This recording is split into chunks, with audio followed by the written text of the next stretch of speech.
So you've been really busy helping improve the lives of Angelenos. I'm a lifelong Angeleno.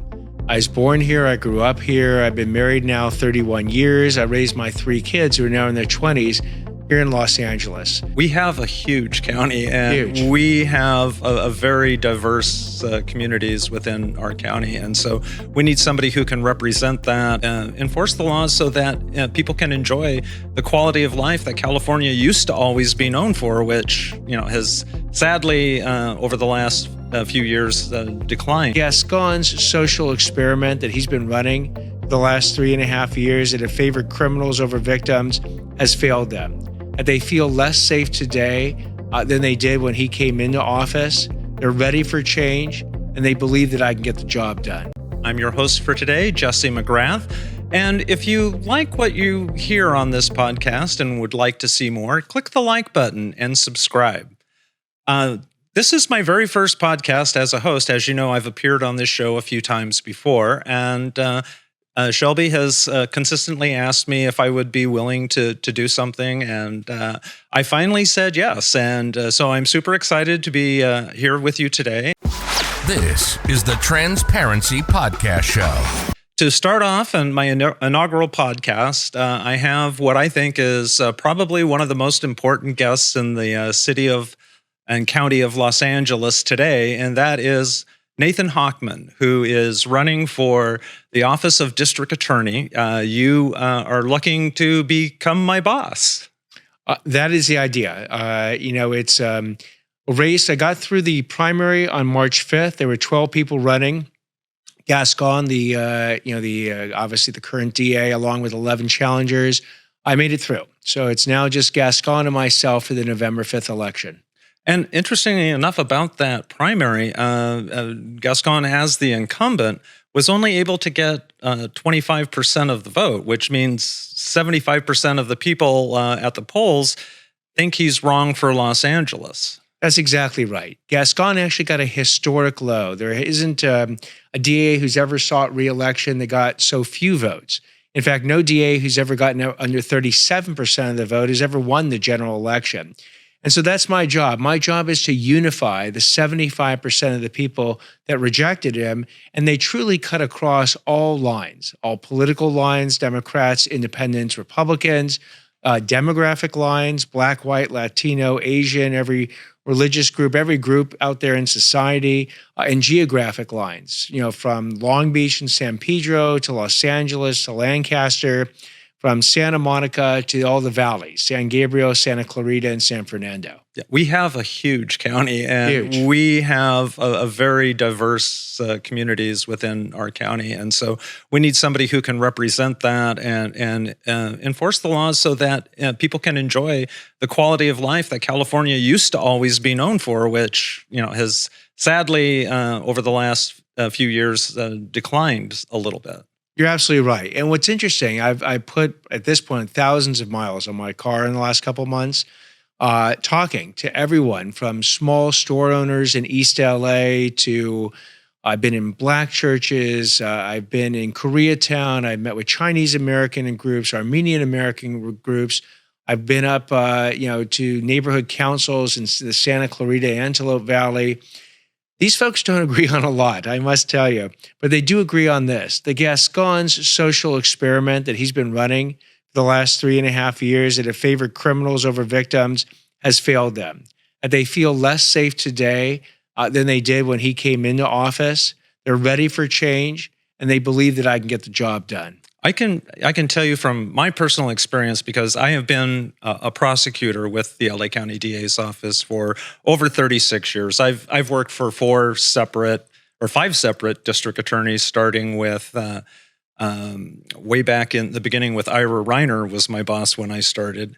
And they're both Republicans and Democrats, and I've seen the ebb and flow of things over the course of that 36 years. I've had some really good administrations, some not so good administrations, but I don't believe I've ever seen anything quite like what we've witnessed over the last 4 years with the mismanagement and the gross dereliction of responsibilities that the district attorney has in order to represent the people. I mean, Gascon, you would think, having never personally prosecuted or defended a single criminal case in his life, even though he's been the DA of San Francisco, destroyed that city, and he's well on to destroying the county of Los Angeles. And I can say something about that because I was a prosecutor on the Uber case. Oh, is that right? Which we prosecuted up in the San Francisco courts and co-counsel with the San Francisco DA's office, and it was while George Gascon was DA up there. Wow. And I can tell you, I saw what was happening to that city almost in real time because I would fly up to Oakland, catch the BART down to the Civic Center, and then walk down to the DA's office or over to the courts. And I saw it almost deteriorating in real time. We went from it being a fairly, nice city. There were always problems because it's San Francisco and you have home. But to having people defecating on the streets, having people shooting up right in front of us, and seeing the stores starting to close. I would always stop in like a CVS and grab a Mountain Dew, and then eventually it closed down and it's no longer there. So I've seen what he did to San Francisco in real time, and I've now seen that same thing kind of happening here in Los Angeles. And so. With full disclosure, I am not an independent on this race. I have endorsed you, and I've shot a video for you because I believe that we do need that change. You have a real incredible history as far as being a prosecutor. You've never been a local prosecutor, but I know you're certainly friends with a lot of my colleagues in my office since you are originally from here. Tell us about your background. Where did you get your education? Sure. So I'm a lifelong Angeleno. I was born here. I grew up here. I've been married now 31 years. I raised my 3 kids who are now in their 20s here in Los Angeles. Then had the chance to go to Brown University, Stanford Law School, came back to LA, clerked for a federal judge, went right to the U.S. Attorney's Office. I know it wasn't the DA's office. It was the U.S. Attorney's Office. And I was a federal prosecutor for 7 years. Prosecuted everything from narcotics traffickers and gang members to international money launderers. I went after environmental criminals as the head of that section, air, sea, and land polluters. We went after them all.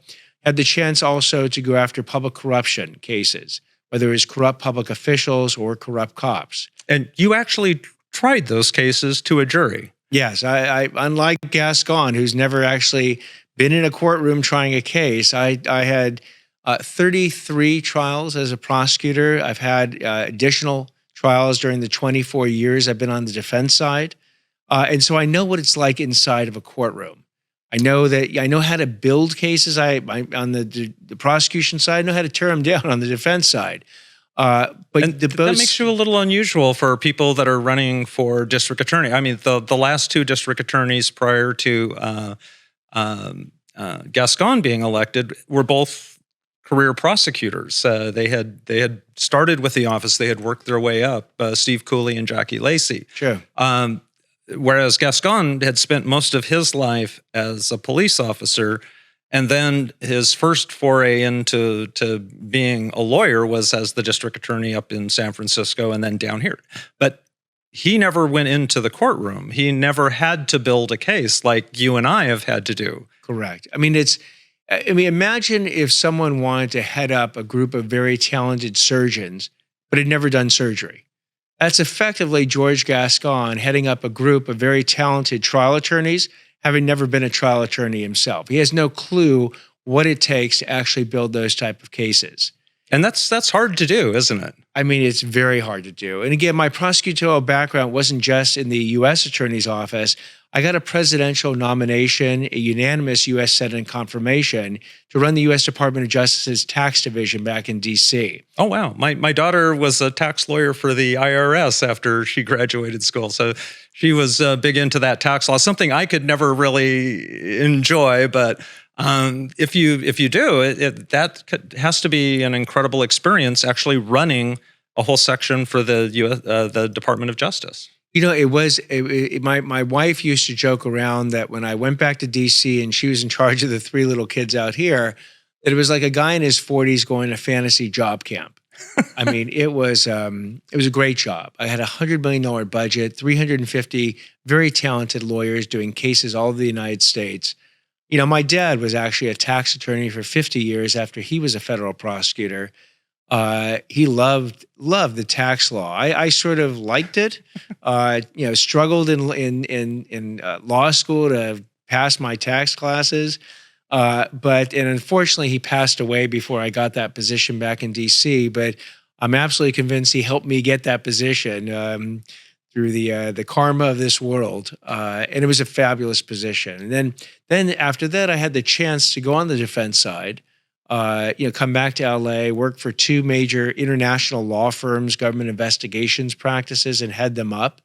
And along the way was also the president of the LA City Ethics Commission and the co-founder of the LA Sheriff's Foundation. So you've been really busy helping improve the lives of Angelenos.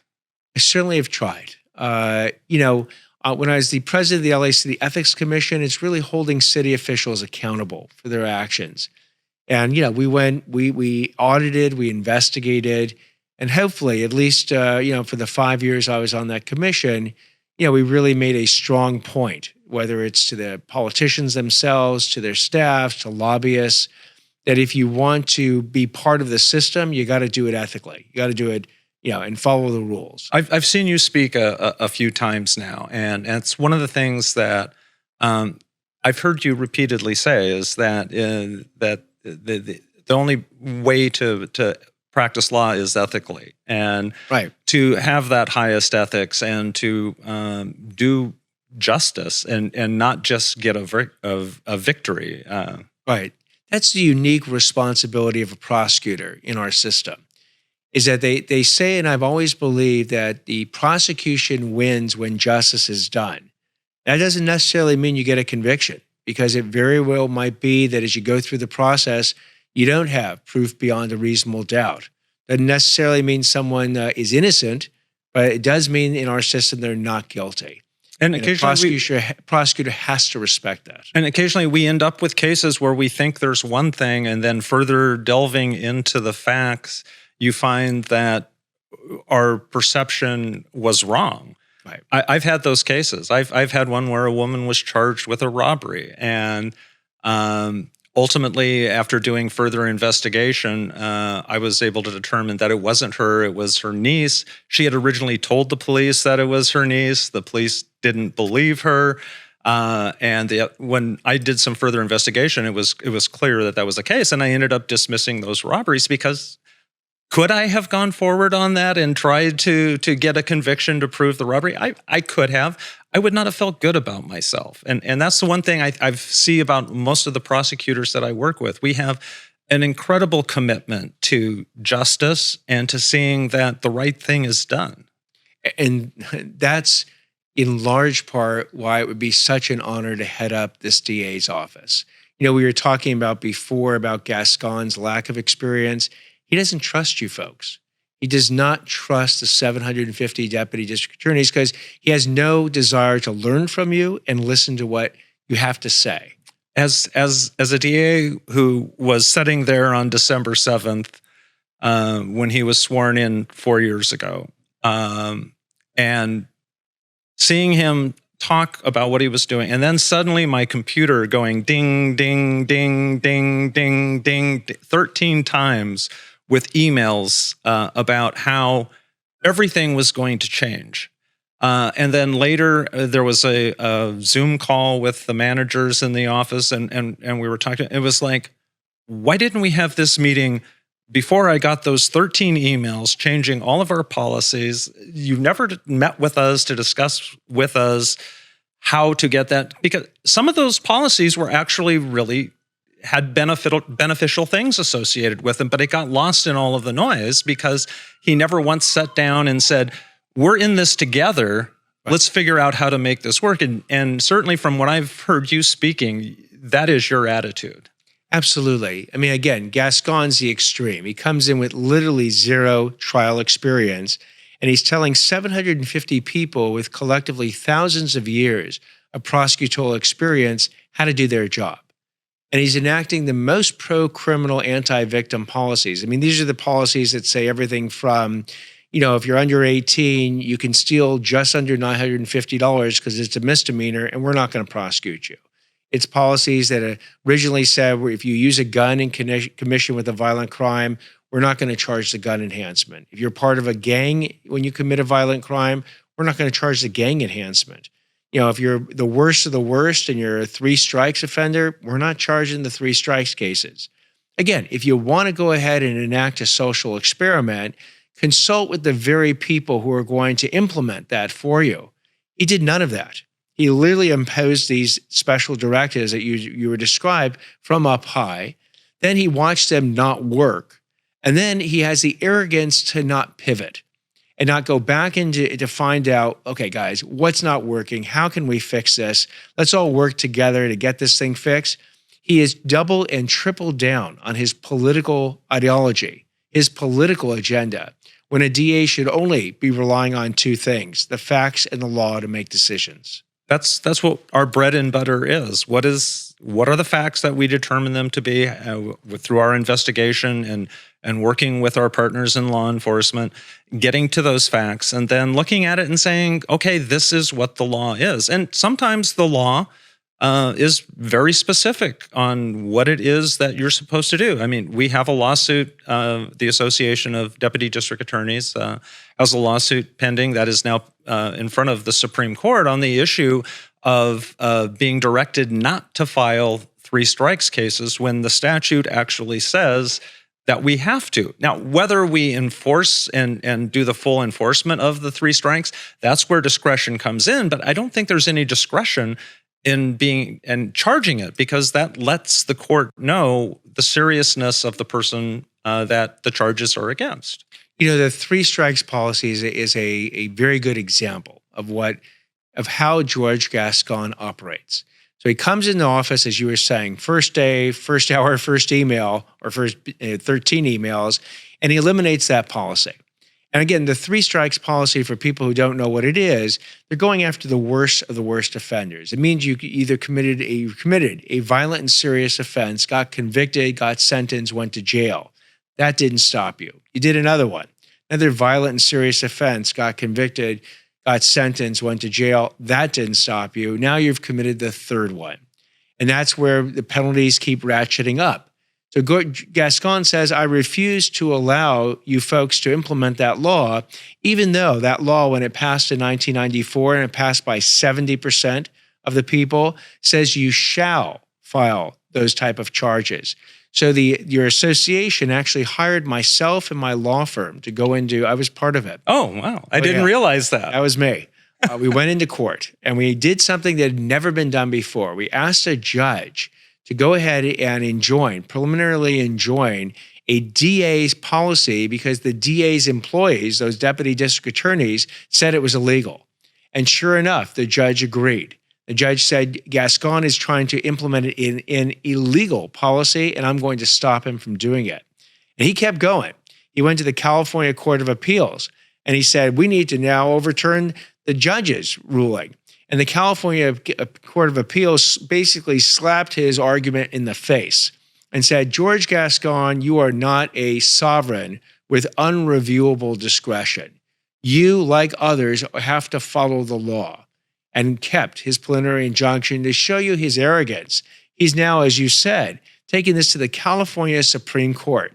Now, by the way, defense attorneys for 30 years have been trying to overturn the 3 strikes law. That's their job. They represent the worst of the worst offenders, and they would just assume have this law thrown off the books by the courts. They have failed. Now we have a prosecutor that is trying to throw out the 3 strikes law. This is it's unheard of. And hopefully the California Supreme Court will have the opportunity to once again slap Gascon and say you cannot violate the law to enforce it. Well, if they don't get to that by the time December rolls around, I'm sure that's one of the things that you are going to reverse from these policies that George has done. That is way up on my list. That actually, if I get the chance to be the DA, On that day or soon thereafter, we will send a message to the California Supreme Court that we would just assume them not to consider this case and allow the lower court decision basically throwing out Gascon's policy to remain. And it's interesting. If you do get sworn in, will I get 13 emails within the first minute of your saying I do? The first email will be thanking you for all your great support and your great advice. You've been running the asset forfeiture section, the DA's office. It's not only an incredibly important section, I believe it's an underutilized section. I think that if you go ahead, interestingly, and take people's money and their property when they commit crimes, it sends a very strong message. In fact, sometimes even a stronger message to some people than necessarily putting them through the criminal justice system or putting them even in jail. There are many opportunities out there to maximize the use of your section in connection with, again, all the other agencies that are out there trying to bring justice. And I'd be a pleasure and a real great experience to work with you to figure out where the opportunities lie. And it's interesting because if you look at some of the statutes, there was one that I had no idea about, but we've had an epidemic of street takeovers, and Los Angeles County actually has its own ordinance that allows for the forfeiture of the vehicles of individuals involved in those types of activities, although we've never really figured out a way to utilize it. I don't think there's anything set up within the court yet, and we'd have to set up the whole system. But I actually got a call from somebody in my office, one of the DAs, who was concerned about this and knew about that statute and wanted to know how to do it. So it's definitely an area, and especially my section, that could expand, but I've been contracting. When I took over on March 31st, 2020, which was right smack dab in the middle of the pandemic, and it was me coming in and having no one there, and so I had to figure out how to work this section. But when I took over, I was supervising 4 lawyers. I am now supervising 2. Because we have had attrition within our office. We've had a lot of people resign. We've had a lot of people move over to other prosecuting agencies because they just did not want to work in the environment that we had. I was lucky to be somewhat insulated from a lot of these policies because I don't handle any of those criminal cases, so I wasn't having to do all of that. But I saw it. I saw it all around me. I saw people like John McKinney, who is an excellent trial lawyer who was in our major trials section, whose office was literally just down the hall from mine. I would see him every day, get retaliated against and get transferred. And allegedly it was a promotion because he was moving into a DIC position. But I think if you ask most people in our office if they could be a DIC or one of the trial lawyers in the major crimes section, most of us would want to be in major crimes. And so I've seen that, and I've seen the effect that it has on the morale of people. And you were talking about when you were running, you had a lot of opponents. I knew a lot of your opponents. There were a lot of people from my office who got involved in that race. Jonathan and Tommy. Literally almost the entire field was DAs or former DAs. No, it's very true. And again, when I have had the chance not just to get the endorsement from the union representing all the deputy district attorneys, but to try and meet with as many of them as possible. I'm over 300 at this point through meetings throughout this county. And you folks are, you get my my applause and my appreciation because you're on the front lines of a battle. And the battle isn't against the criminals, shockingly. It's against your own boss in the front office that have done their absolute best to put the handcuffs on you folks to make it much more difficult for you to do your job than they have to actually get you the resources, training, and everything else to do your job better. My philosophy is very simple. It's a philosophy that every business leader analyzes the business. And in this business's case, you're the DA's office, what's the greatest asset? Is it the cases, the courtrooms, the computers? Is it the toner? Of course not. It's the 750 deputy district attorneys. It's the 200 plus investigators in the Bureau of Investigation. It's the hundreds of support staff that are part of the DA's office. That's your greatest resource. So my job as DA is to maximize that resource. Gascon just doesn't get that. He literally, I don't know if he's scared of you folks, intimidated because he's never been in a courtroom himself, but he actually has put in deputy public defenders to help run the office. I mean, these are people who've never been prosecutors. They've been representing the criminals their whole career. And now they're switching sides without any experience. And he is forsaking all the decades of experience that he could be using to the office's advantage. So it's not a shock that over 200 people have left the DA's office and haven't been able to been replaced. Your numbers are down hundreds. And believe me, I've experienced that because I've had people pulled from my unit to go temporarily to handle something in juvenile or another court because they did not have enough prosecutors to cover the basic courts that we have. I'm what they consider a specialized unit because we're not doing that, and we have a few of those, and they do very important things. We have a consumer protection division, we have an environmental crimes division, and we have a lot of specialty like code enforcement, things like that. But these are things that are very highly specialized and technical, and you can't just throw people in there, but they're pulling people out of those and not letting them be able to do their jobs because they're not able to adequately staff the basic core courts that are our responsibility. Yeah, and one additional statistic that is not lost on me is that they estimate there's over 10,000 unfiled cases there. I mean, in the past, if you had a couple hundred unfiled cases, it was cause for concern. Now that number is over 10,000 unfiled cases. And what that translates to is think about how many victims have now suffered where the police then investigated the case, handed it over to the DA's office to make a decision. And literally the DA's office is sitting on over 10,000 cases, sitting on it. And I see that directly in my job at asset forfeiture because our section is basically broken down into two sections. Under $40,000 or over $40,000. If it's under $40,000, we have to have a criminal filing of a predicate offense. So it has to be a narcotics trafficking type of case before we can do a forfeiture. And we have to file that in the criminal court where that case is pending. I have been forced to reject multiple thousands of dollars of cases, some, $35,000. I've had to reject those because there was not a filing within the 1-year statute of limitations that I have to bring the forfeiture action. So we're leaving money on the table. Right. And this is, when you say money, we're talking illegal proceeds. I mean, this isn't just money. This is money that was part of a crime. This is the illegal proceeds of narcotics trafficking. These are individuals, and we're not one of those agencies like we have in some parts of the country where you're taking things from mom and pop and just because they're driving through. All of ours are we have to have the proof of the narcotics trafficking, and we're very strict in relationship to that.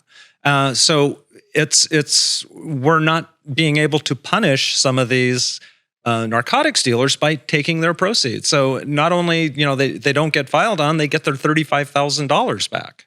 And you know who's paying attention to this? The criminals. The criminals, I represent, again, I've been a defense lawyer. They call it the Gascon deal. That's like if someone gets arrested and you give them a deal, like, well, you're going to have to go to jail for a few years. You committed a pretty serious crime. They said, no. I want the Gascon deal. They literally call it that. That's the deal. That's the get out of jail free card deal. It's funny. They in Seal Beach, interestingly, the Seal Beach Police Department started an Instagram campaign, and it says "Don't steal in Seal." And what it is body camera footage of them arresting people stealing in Seal Beach. And the people who are stealing there say, "Okay, cite and release me. Let me go." And they're going, "You're in Orange County." These people thought that Seal Beach was still in LA County. Oh, wow. And they go, "You're in Orange County. We're taking you to jail right now." And they're going, "Wait, I'm not in LA? Well, in LA, I can just give me a ticket, a speeding ticket." No. Because you're in Orange County, say, well, here's the stuff back. Whatever I can do, just get me back to LA County. That is what we have to stop. That is what Gascon has created, that the criminals are paying attention. And they know if you go into a 7-Eleven, I had a 7-Eleven franchisee owner tell me the following. Guy came into his store. He took about $10 of merchandise. He started to walk out, and he flipped the guy a $5 bill. And the store owner said, well, that stuff costs $10. He says, you should be lucky I'm giving you $5. That is now the mentality that people have, that they can basically come in, steal stuff, and there's no punishment for it. The DA's office will not prosecute. You've gotten your family involved somewhat in the campaign, don't you? Yeah, I know my sisters and my brother have been enormously helpful. My brother's almost my de facto campaign manager. My wife is sort of my secret weapon, but my secret weapon is my daughter. I think we got a photo of your wife, and there's you with your dogs. And my dogs obviously are my triple secret weapon.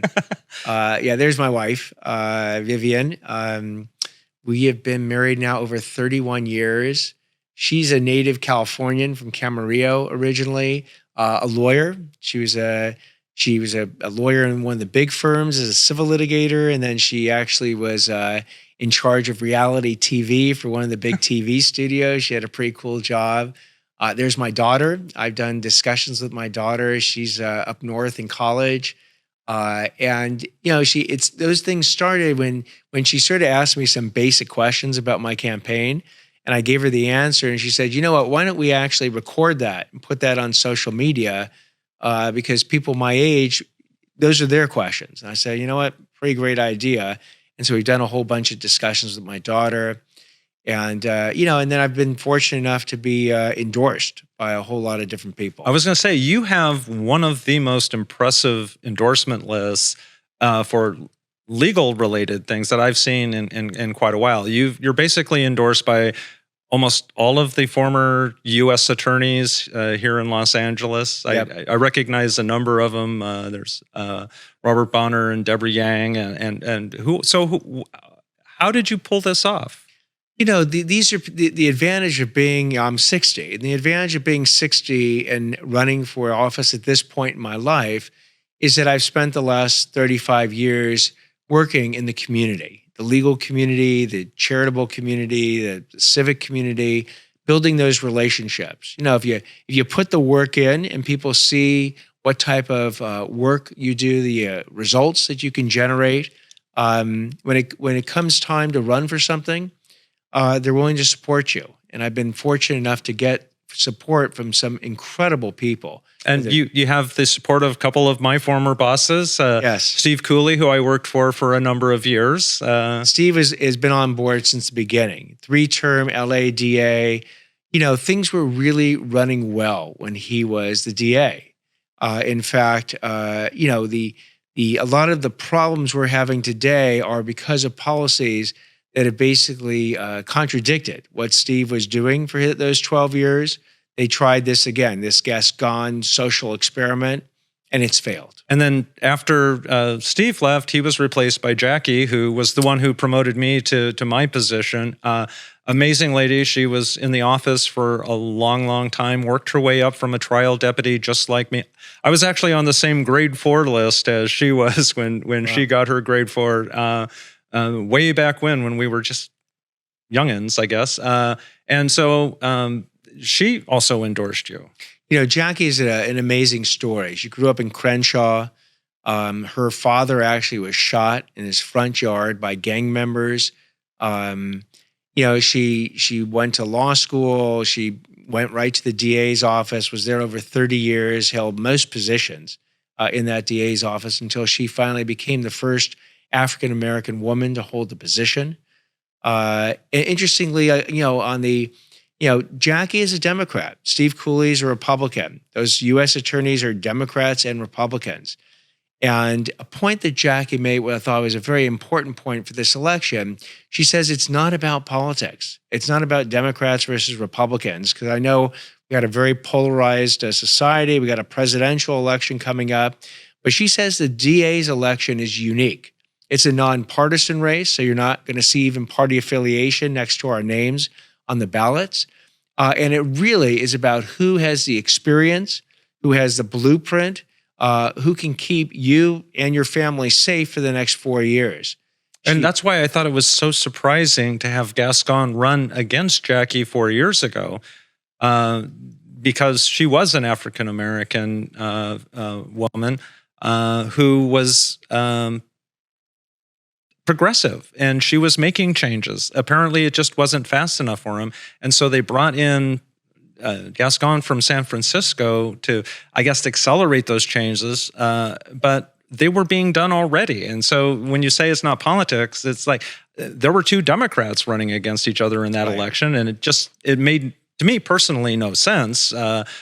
Jackie was, I believe, this close to actually winning it in the primary when the Black Lives Matter showed up at her house at 4:30 in the morning, and her husband, who was the nicest man ever. I worked with him on a number of cases. He was a forensic auditor for the DA's office, and when I was in consumer protection, doing cases with hundreds of thousands of victims, and he helped analyze the evidence for me.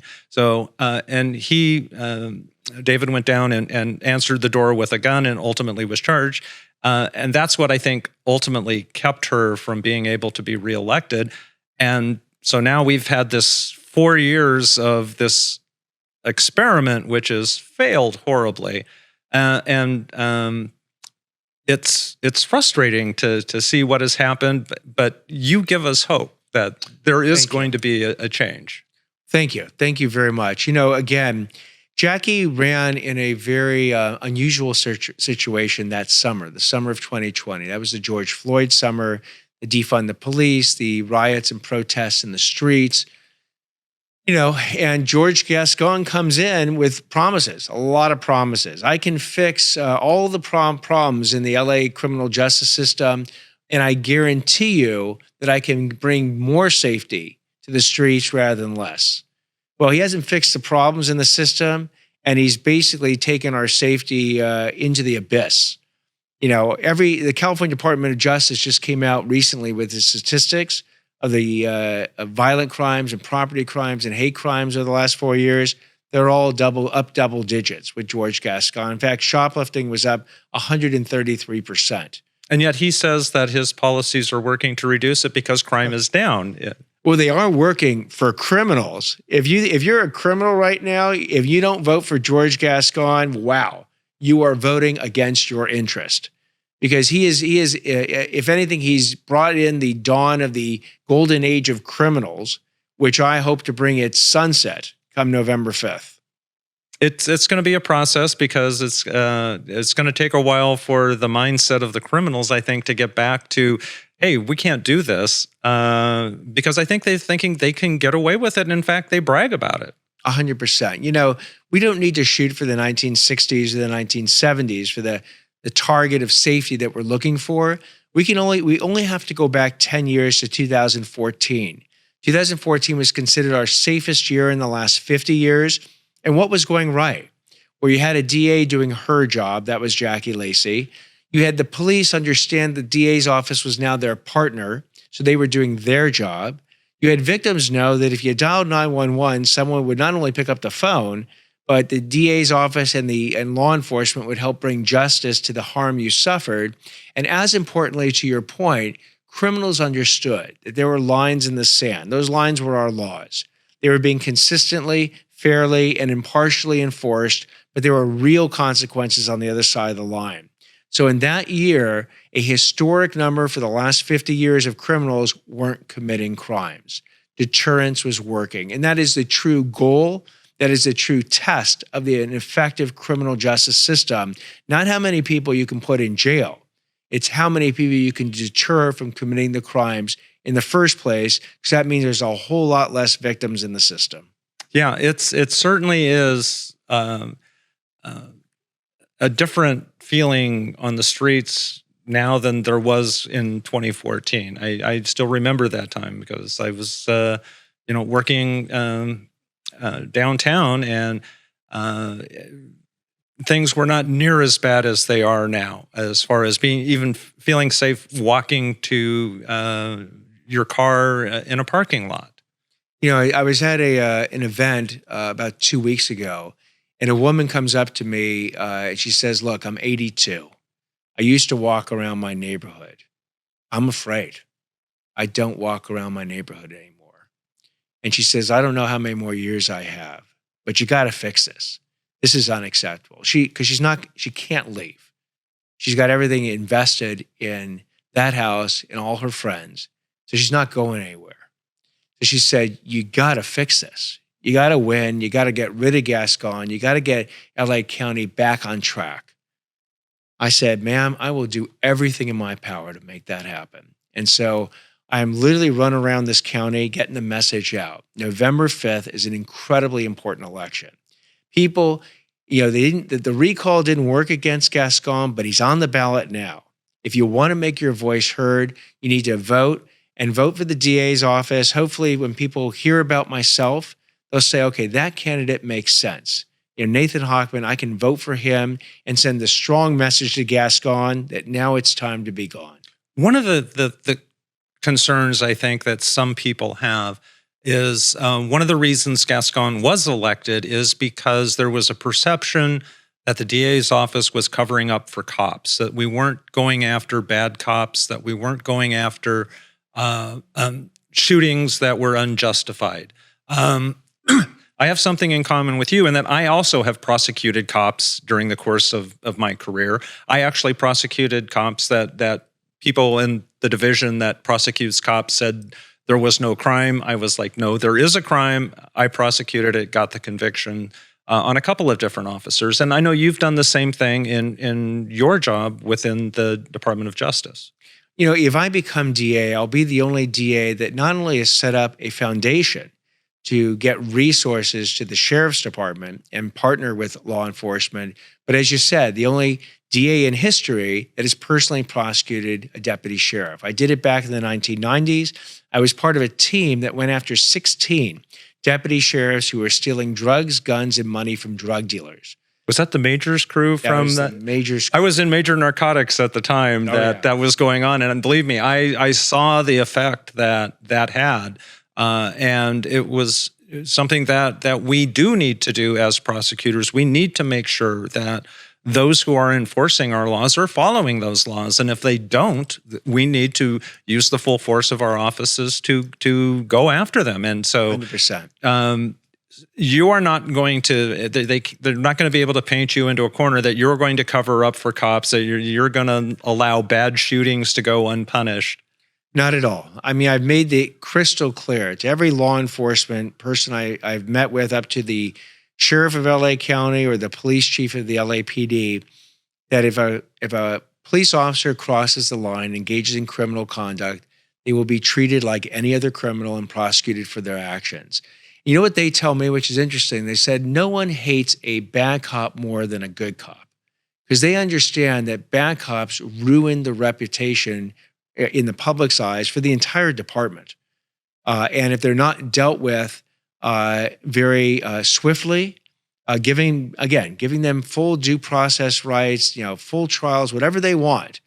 But if they're not prosecuted, it sends a message that the people in charge of your safety now are allowed to run crazy and run amok. That can't happen. And so we will take a very firm stance against any law enforcement officer who crosses the line. But the overwhelming number of law enforcement officers, when those bullets are flying in the building, they're running into the building to keep us safe.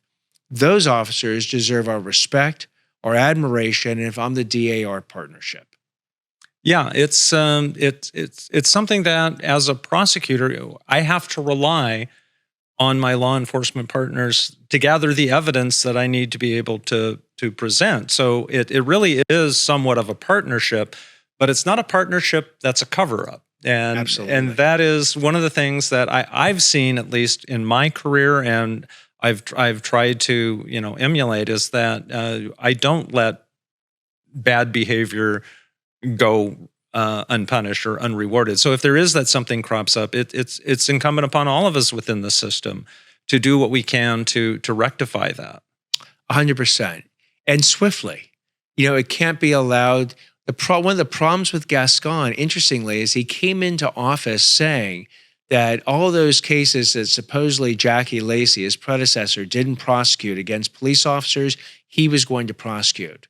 Well, lo and behold, after 3.5 years, he's only prosecuted two people out of the dozens of people he said he was going to prosecute, because it turns out when he actually looked at the case and looked at the evidence wasn't there to establish the criminal violations that he assured everyone actually occurred. And I think on one of the cases, wasn't it, it was dismissed because the prosecutor made some blunder or something? Oh yeah, no, his implementation of his own agenda has been catastrophically incompetent. Literally, catastrophically incompetent. If I'm in charge, I will make sure that the prosecutors who are in charge of looking at police officer misconduct are the best that we can possibly put out there. They work swiftly, they work efficiently, they come up with results because victims are counting on them coming up with those results. The law enforcement officers themselves are in a limbo state. They don't know if they're going to be prosecuted or not prosecuted. We owe it to them as well to give them a decision in real time. Gascon has absolutely failed in that regard. And one of the things you were talking about previously is his bringing public defenders over to the office and putting them in positions of power, and basically forcing out some really good people. It was interestingly, the office created a position of chief of staff where one did not exist previously. And he appointed an assistant district attorney, Vicki Adams, into that position. I think he used her as the bait to get that position, and shortly thereafter diminished all of her responsibilities and basically gave her nothing to do. She is one of the, I believe, 24 deputy DAs who have filed lawsuits for retaliation against my boss, an unheard of number. We occasionally do get lawsuits against people in the DA's office, generally not the DA himself. It's usually a manager for some type of harassment or something that wasn't caught. But we have cases against the DA directly, many of them, and some of them have resulted in $1 million verdicts against our office. That just goes to show you his lack of judgment, his lack of ability to put suitable people into suitable positions, and taking suitable people who are in suitable positions and putting them in unsuitable positions in order to punish them. One of those public defenders that he put in charge of a large section of our office has now been indicted by the Attorney General. What can you tell us about that? Yeah, again, you almost can't make this stuff up. You know, in January of 2024, so that's almost 3.5 years after he came into office, he goes ahead and has the chance to elevate the number 3 person of the DA's office, the assistant DA, who will be in charge of ethics and integrity. He elevates a woman named Diana Turan, who had just recently come from the public defender's office. And what he knew at the time is that Diana Turan was in herself the target of a criminal investigation being conducted by the California Attorney General against her for illegally basically stealing confidential police information from the sheriff's department and bringing it over to the DA's office. And those were officers' confidential personnel files, which are protected by law. Correct. And she took those in her capacity as someone who was investigating the sheriff's department, apparently. Right. She took and copied that protected data and then brought it to the DA's office and used it? That's the allegation. And it's not just an allegation, it's 11 felony counts that the Attorney General himself brought against Diana Turan. It's never been done before. A senior member of the LA DA's office has never been charged with felony charges in the history of the DA's office. And it shows you, again, Gascon's catastrophic incompetence when it comes to running the office.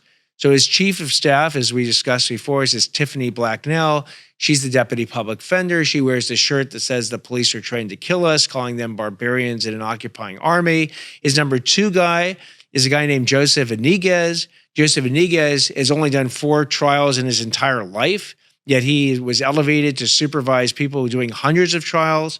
And he recently, or relatively recently, when he was on the eve of being arrested by the police, when his car that he was a passenger in got pulled over, tried to pull rank on the police officers and said, "Do you know who I am?" He did the "Do you know who I am" line, and basically threatened the officer with potentially putting his name into the bad officers list. He absolutely did that. And, that's Gascon's number 2. And again, Gascon's number 3 person is this woman named Diana Turan, who's now looking at defending herself against 11 felony charges. When I did my endorsement for you, one of the things that I said, I had never seen the level of incompetence that I have seen in this office, the level of mismanagement. Why we haven't replaced prosecutors who have left. Why we haven't been able to get back up to staffing levels that we've been at before. That is just another sign of his mismanagement of an office. You having run an office before and know how that works, what do you think would be like one of the first things that you would do to try to get the ship turned around as far as recruiting is concerned? So I think once you got to start internally. You got to reestablish the esprit de corps. Again, what gives me enormous hope is that 98% of the 750 deputy district attorneys voted to support Gascon's recall. These are people who look at, who came into the office because they believe in the mission. The mission being that, look, we're going to bring justice to the people of LA County. So I will harness that basically untapped energy for the last 3.5 years, rebuild the esprit de corps, and then take that to the outside world and say, look, LA County DA's office is back in business. So please join us. And my biggest, evidence and supporters of that will be the troops themselves, sending that message out there saying we are back in business. Yeah, I believe that we had done plebiscites and other things previously during the course of my career, but I've never seen such a disdain for whoever was the current DA. I mean, at literally a record level. In fact, I tell people that if a business owner ever found out that 98% of their employees think they're doing such a bad job that the business owner should be fired or resigned, most business owners would hold their head in shame and walk out the back door. George Gascon is so arrogant, he almost looks at that as a badge of honor, that he with 0 years experience knows more than 750 people with thousands of years of experience. Well, we're getting close to time on this, and I just want to say thank you so much for coming and being my very first guest. I hope it's been informative for folks. I hope you've potentially learned something. Nathan Hochman is an amazing lawyer, an amazing leader, somebody whose vision will be able to change Los Angeles, and it's a vision that is sorely needed at this time. And it's not a Republican issue. It's not a Democrat issue. Like you, I have been both a registered Republican and a registered Democrat. Now, I was a Republican for a lot longer than I was a Democrat. Actually, today is the 1-year anniversary of my registering as a Democrat. But this is not a Republican or a Democratic issue. This is a quality of life issue. And I can't think of anybody better to lead us into the future than you are, Nathan. Thank you. Well, thank you. Thank you very much. Thank you for this opportunity to really speak to people and get the word out. Because the only voter I am afraid of is the voter who basically is uninformed. Because then they go to the ballot and it's almost a coin flip. DA Gascon versus Challenger Hochman. But if they learn anything about this race, if they learn about the total failure that Gascon has been, they learn about my experience and what I will do to restore safety, I'll win that coin flip 10 out of 10 times. You liked what you've heard and you want to see more, click the like button and follow us, and you'll get notified when we have more shows coming up. So thank you very much.